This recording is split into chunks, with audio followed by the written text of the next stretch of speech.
Yo tout le monde, c'est Twister. Non, en vrai, c'est moi Didi. Bonjour, on va parler de Derush.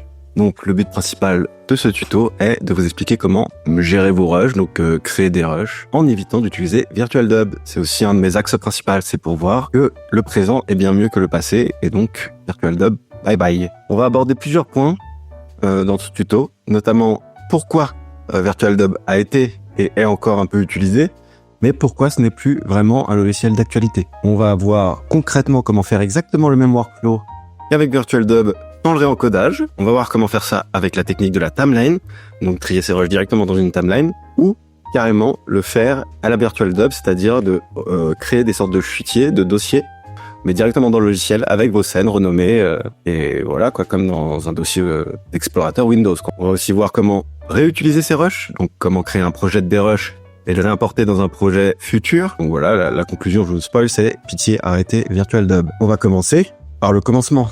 Donc, pourquoi on a commencé à utiliser VirtualDub il y a 10-15 ans? Et bien en fait, tout simplement parce que les PC étaient tout flingués. Donc lire du MP4, c'était vachement plus compliqué. Là, aujourd'hui, on a des processeurs multicœurs optimisés pour le décodage du H264 directement. Donc, il n'y a plus vraiment d'utilité à créer des rushs énormes qui, certes, sont moins compressés, donc plus faciles à lire, mais pèsent énormément de poids, ce qui n'est pas nécessaire de nos jours. On peut directement juste utiliser l'épisode et ne pas créer d'autres fichiers plus lourd, moins lourd, peu importe. On n'a pas besoin d'autres fichiers en fait dans la vie. Le fichier qu'on a téléchargé est largement suffisant en soi. Donc ça, que c'était un peu ma théorie, expliquer l'utilisation de VirtualDub dans le passé, mais vraiment faire une mise à jour du logiciel du cerveau de certains, je pense. Donc, pour commencer, on commence, on a nos épisodes. Imaginons je veux faire un MV Death Note. Voilà, j'ai tous les épisodes. Sauf que si j'essaye de les mettre dans Premiere Pro, attention, roulement de tambour, c'est un échec. C'est un échec car c'est du MKV qui n'est pas pris en charge par Premiere Pro.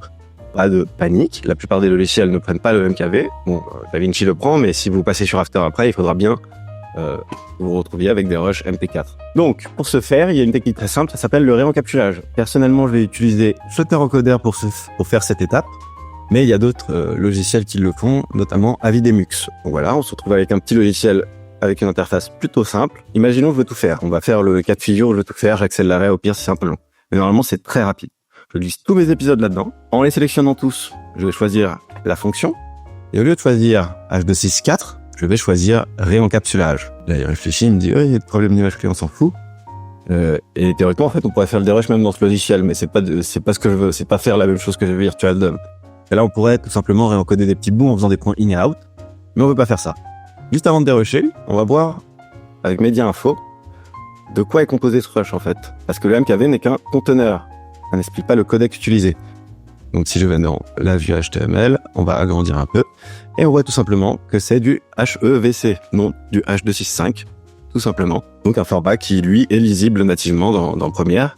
Juste le format étant Matroska en MKV. Donc c'est pas bon. On voit bien qu'il y a un débit de 12. Non, on va regarder ce débit là.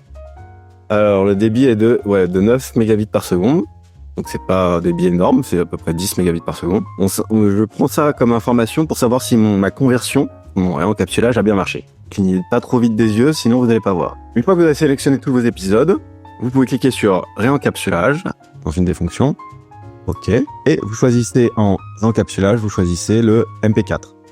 Une fois que vous avez fait ça, vous avez simplement à démarrer la fonction et vos fichiers réencapsulés, qui sont en fait des copies, vont se faire à la vitesse d'une copie, donc ça dépendra de la vitesse de votre disque dur, et se mettront au même endroit. Si vous voulez changer ça, il faut cliquer sur le petit modifier. Moi j'ai pas besoin, je démarre. Donc là on voit que ça va très vite. Voilà, 3 secondes pour un épisode. Est-ce qu'il y a un problème? Non. C'est parfait. Donc pendant que ça continue d'encoder, je vais vous expliquer un peu le principe. Ici voilà, on a l'épisode 8 qui a été encodé. On voit que l'épisode 8 en MKV et en MP4 ont exactement la même taille, vraiment presque exactement, à quelques kilooctets près. Du coup, il faut vérifier l'épisode 8, vu qu'au tout début, on avait vérifié avec l'épisode 1. Là, si je regarde l'épisode 8, je fais MediaInfo, hop, je vais dans l'affichage HTML, et là, on voit que c'est du 11,8 mégabits par seconde, soit du 8 mégabits, on va dire. Là, et si je refais la même chose pour le rush réencapsulé, on va se retrouver avec la même chose, tout simplement.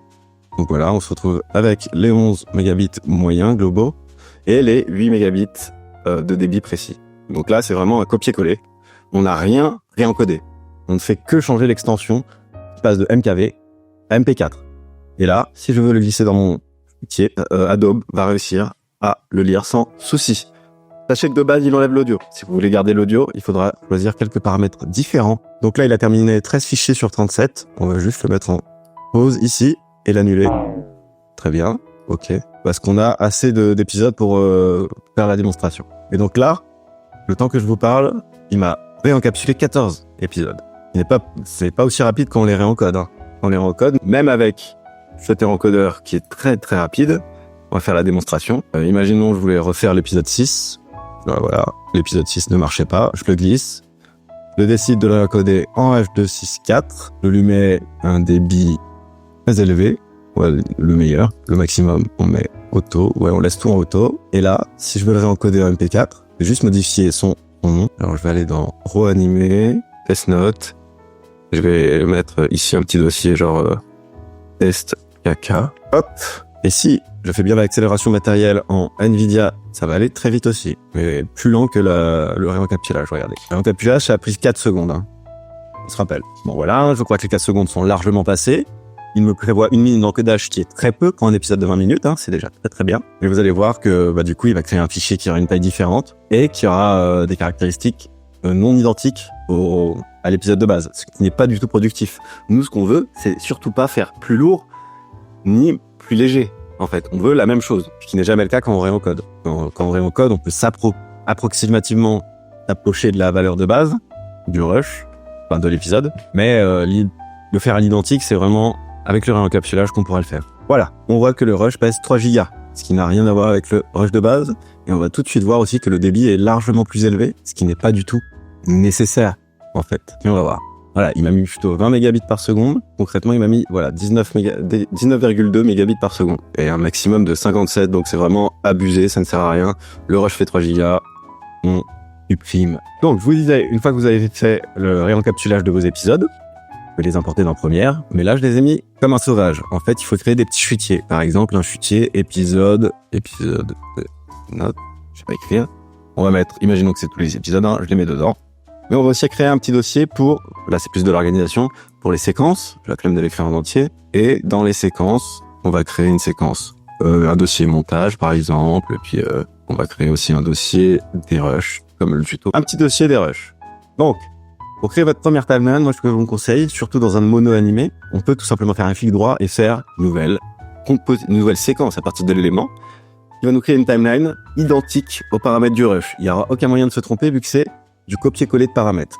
Je vais l'appeler des rushs et dedans, j'ai glissé un épisode. Là, en tout cas, vous avez un dossier, un projet prêt à être utilisé. Cette timeline, d'ailleurs, vous pouvez la laisser vide et l'appeler presque timeline référence. On va dire, c'est celle-là que vous allez dupliquer pour créer vos autres timelines, pour jamais vous tromper. Donc, vous la laissez vide, vous la mettez dans séquence référence. Et si vous avez besoin d'une séquence, vous faites copier-coller. Une deuxième séquence apparaît, et celle-là, je l'appelle par exemple des rushs. Voilà. Et ça sera la même.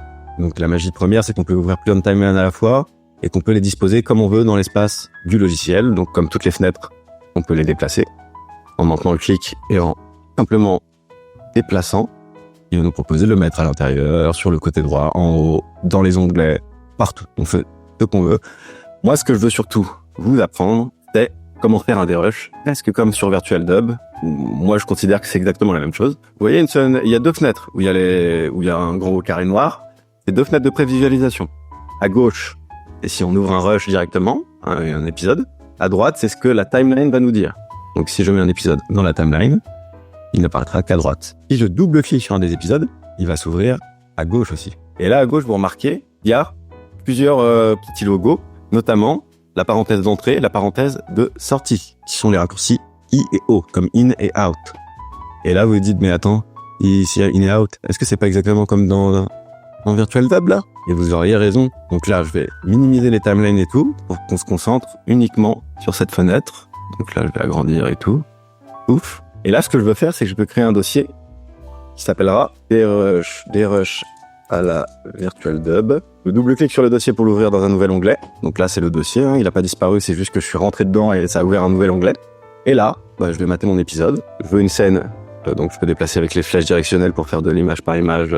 Et si on maintient appuyé, ça fait de la lecture en temps réel. On peut aussi faire espace. Et là, imaginons je fais cette scène, jusque là, hop, je fais in et out. Et vous voyez que la zone de lecture s'est réduite aux 2 endroits où je l'ai fait. Et tout simplement, je viens cliquer sur la vidéo. Je viens la déposer dans le fichier. Vous voulez avoir vos épisodes, vos scènes découpées. Je le lâche, bam. Là, pour l'instant, vous vous dites, mais il s'est passé rien. Si je le glisse dans la timeline, par magie, il fait la taille du rush. C'est pas l'épisode que j'importe, mais c'est la taille du rush. Voilà. Donc déjà, vous commencez à comprendre un peu la puissance et le non-sens de pas faire ça sur Premiere ou les autres logiciels de montage, mais dans Virtual Dub, parce que on peut faire ça. Et on peut carrément le renommer genre scène 1. Waouh. Comme dans vos petits dossiers Windows. Donc voilà, on a le rush. Sauf que là, est-ce que c'est un rush encodé? Pas du tout. Si je fais clic droit et que je veux l'afficher dans mon explorateur, donc ici, il va m'afficher l'épisode, non pas un autre rendu. Ce qui veut dire qu'on ne crée pas de fichier. C'est juste des informations de points in et out qu'on vient de créer. Et comme je l'ai dit, on peut la déposer dans la timeline, mais ce qui est bien plus puissant que dans n'importe quel logiciel de type Virtual Dub, c'est que là, je peux allonger mon rush. Comme si à un moment j'avais fait une erreur et que je pouvais me rattraper à tout moment. Vraiment incroyable ça. C'est game changer d'avoir cette latitude possible, parce que souvent on découpe des scènes et parfois on se dit mais j'ai pas encodé la scène juste avant, mince, il faut que je la retrouve, je sais même plus où c'est dans le timecode et tout. Pas besoin là, on a juste à la rallonger. Et ce n'est pas fini, si je reviens là, je reviens dans cet épisode là, imaginons je veux cette scène aussi, je fais in, parce qu'il frotte les doigts de pied là, voilà. Hop, je fais frame par frame pour vous montrer. Hop, je reviens dans mon dossier chuitier, je redépose la scène, je la nomme scène pied 2. Peu importe, là c'est vraiment vous qui choisissez. Ici je la glisse, c'est la scène. Et on peut continuer de faire ça à l'infini. C'est-à-dire que je peux faire tac, tac, je dépose. Là je fais tac, tac, je dépose. Tac, tac, je dépose. Après je peux les appeler blablabla. Muche et puis l'autre blablabla.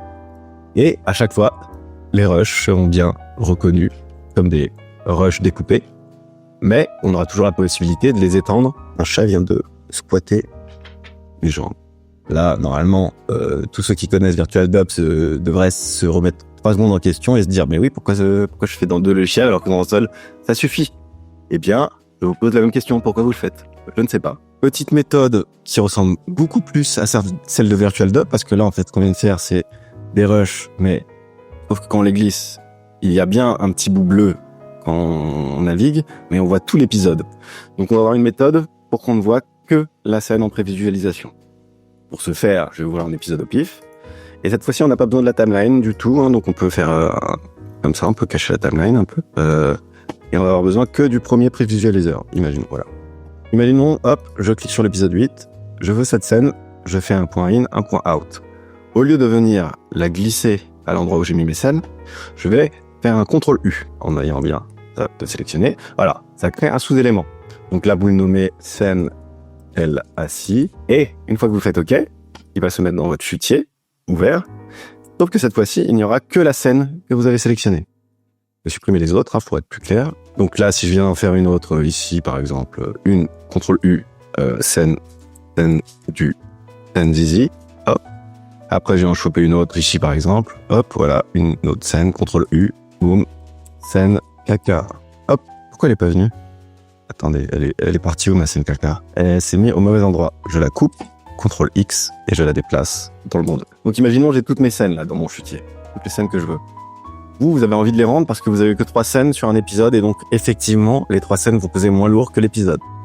Et une fois MediaEncoder ouvert, vous pouvez tout sélectionner, faire un CTRL M et là vous pouvez préconfigurer votre rendu. On va faire de la correspondance à la source, donc tout va être en termes de taille de l'image et de fréquence d'image, ça va être par rapport à la source. Et on va plutôt s'intéresser au réglage du débit. Nous ce qu'on veut par exemple c'est un constant bitrate de 30. Qui est supérieur à la source de base. On va juste choisir un endroit. Dans Export, je vais créer un dossier DRush en koala hub de merde. Hop. Une fois que j'ai sélectionné ce dossier, je fais enregistrer sous. Et là, on peut tout simplement envoyer dans MediaEncoder parce que vous voyez qu'il n'y a pas l'option exporter parce que j'ai sélectionné plusieurs rushs. Si je clique dessus, il va lui-même m'ouvrir MediaEncoder et va me mettre une file d'attente des rushs que je pourrais lancer à ma guise. Voilà, on voit que les 3 scènes se sont mis là, elles ont la bonne destination, elles ont le bon réglage, comme je l'ai fait moi, en 30 mégabits, en CBR. Et si je lance le rendu, il va simplement les rendre. Donc là, on se retrouve avec des rushs figés, qui ne peuvent plus être allongés. Et si je vais là, je retrouve mes rushs encodés, quand même sans MO, là, juste 3 scènes. Mais voilà, si vous préférez, si vous avez vraiment envie de rendre vos scènes, ou si vous faites du various et que vous avez une scène sur toute une saison que vous utilisez, effectivement, vous pouvez faire ça pour simplifier le truc et supprimer l'épisode par la suite. Voilà. Petit détail de la version qui ressemble à Virtual Dub. Maintenant, passons à une autre méthode. Il y a aussi une deuxième méthode qui est en vrai assez utilisée. La méthode de dérusher directement dans la timeline. Donc là, je vais supprimer mes rushs. C'est une méthode que Twister et moi avons expliquée. Donc moi dans mon tuto workflow des deux et lui dans ses autres tutos. Mais on va refaire un petit démo. Imaginons je prends tous mes épisodes, je les glisse tous. Et là, vous voyez qu'il y a un léger souci au niveau de l'épisode 6. Vu qu'on a mis un point in et out, il nous met que le segment qu'on a choisi. Donc j'agrandis la sélection en entier. On va dire je supprime cet épisode. Hop, je vais le mettre à la fin. Et là, flemme de découper les scènes en fait. J'ai envie qu'il le fasse tout seul. Donc vous sélectionnez l'épisode, faites un clic droit, faites détection de montage de scène, faites analyser. Et là, il va analyser l'épisode pour détecter chaque coupure qu'il y a à l'intérieur de cet épisode.